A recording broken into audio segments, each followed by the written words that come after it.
Obviamente, a Europa que vai sentir os efeitos desse conflito, né? A gente vive num mundo globalizado e, claro, que os efeitos são grandes para tudo que é lado.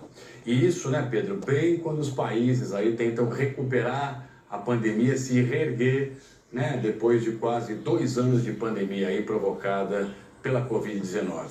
O que é que você traz para a gente em relação a essas preocupações econômicas? Boa tarde e muito bem-vindo. Oi, Tralli, boa tarde para você, para todo mundo. Olha, essa invasão aconteceu quando os mercados asiáticos ainda estavam abertos, então teve uma grande venda por lá. Os principais índices terminaram o dia no negativo, uma cena que se repetiu na Europa e está acontecendo de novo agora nas bolsas lá nos Estados Unidos. A preocupação dos investidores é que você tenha falhas no fornecimento de mercadorias importantes. Quando a gente pensa na Rússia, logo vem na cabeça o petróleo. Então, o valor do barril chegou a passar, que é um derivado do petróleo. Então, se o petróleo fica mais caro, a embalagem fica também e o produto final. Isso acontece com a gasolina em alta faz com que o transporte das mercadorias também encareça, porque todo mundo sai desses dois países. Então, se você tiver um embargo na Rússia ou um cerco num porto importante da Ucrânia, você vai ter um trigo mais caro, a farinha vai ter o preço subindo também e, consequentemente, o pão que a gente come. Então, tem vários desdobramentos. A Rússia é uma grande produtora também de metais, 10% do cobre, 10% do alumínio, que são importantes para várias indústrias, produz 43% do paládio, que é muito importante na fabricação de carros, de celulares, de obturação dentária.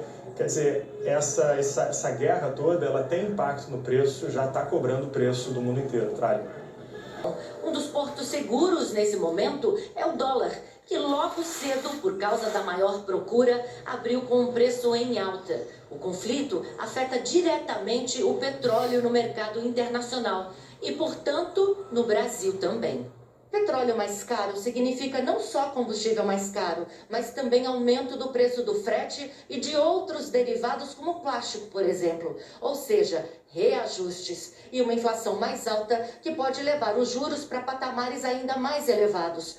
Tudo isso pode atrapalhar uma recuperação econômica do Brasil este ano e, assim, afeta diretamente a expectativa de desempenho melhor das empresas. É por isso que os investidores, em momentos de turbulência, decidem vender as ações das companhias. Bolsa é um ativo de riscos, qualquer imprevisibilidade, você tira a certeza do que você está esperando. Então, nesse primeiro momento, as bolsas realizam e caem.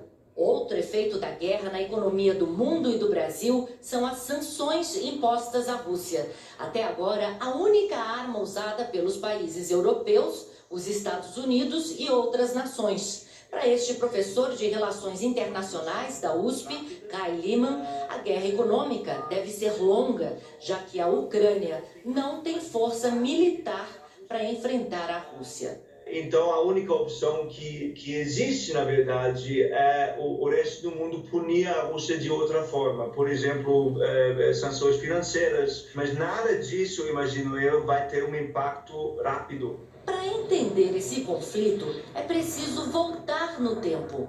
Rússia e Ucrânia fizeram parte até 1991 da então União Soviética, que foi fundada em 1922. 5 anos depois de a Revolução Russa derrubar a monarquia do país e iniciar um governo socialista.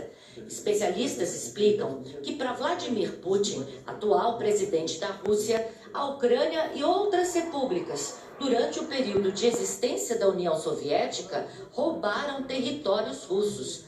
E desde que chegou ao poder, em 1999, Putin quer retomar a influência russa nesses territórios. Ele nomeia Lenin e também Stalin como responsáveis por criar estados, na sua visão, artificiais. A Ucrânia é o grande exemplo. Ele dá estados esses que tenham assaltado, tenham tomado terras historicamente russas. Então, a comparação que ele faz é mais com uma retomada de uma Rússia anterior à União Soviética. Ele já tem tropas na Geórgia, ele já tem tropas na Armênia, ele começou, ele anexou a Crimeia em 2014. Então, isso não é um processo de hoje. Segundo os analistas ouvidos pelo jornal Hoje, além de reconquistar áreas de influência, Putin também quer que a Rússia seja vista como uma potência mundial.